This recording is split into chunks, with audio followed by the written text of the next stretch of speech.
সকলকে নমস্কাৰ আৰু মই আছোঁ এতিয়া মোৰ জোনালী সেন্দুৰীয়ালীৰ নতুন ষ্টুডিঅ' ZG মিউজিক ষ্টুডিঅ' আৰু আপোনালোকে দেখিছে চাৰিওফালে অকল গছ, ইয়াত বিভিন্ন ধৰণৰ গছ। মই ষ্টুডিঅ'টো বনোৱাৰ আগতে গছবিলাক লগাই লৈছোঁ আৰু এই গোটেই বছৰটো আমি ঘৰৰ ফল মূল খাইছোঁ, চব্জি খাইছোঁ ষ্টুডিঅ'ৰ, আৰু এটা সম্পূৰ্ণ গ্ৰীণ পৰিৱেশ। ঘৰটো মই গ্ৰীণ ৰাখিছোঁ সেইকাৰণে যিমান পাৰি ষ্টুডিঅ'টো। আৰু সম্প্ৰতি এটা হুলস্থুল এটা চলি আছে গছ কটাক লৈ। বিভিন্ন জেগাত দেখিছোঁ ডাঙৰ ডাঙৰ গছ কাটি দিবলগীয়া হৈছে, ৰাস্তা বনিছে, তাত কিবা বেলেগ বস্তু বনিছে।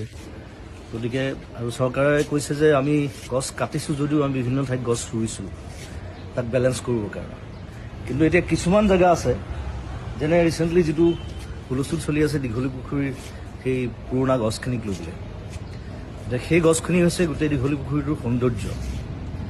এতিয়া সেইখিনি গছ কাটি যদি বেলেগ জেগাত গছ ৰুৱে, সেই দীঘলী পুখুৰীৰ সৌন্দৰ্যটো ঘূৰি আহিবনে? সেইটো এটা ডাঙৰ প্ৰশ্ন।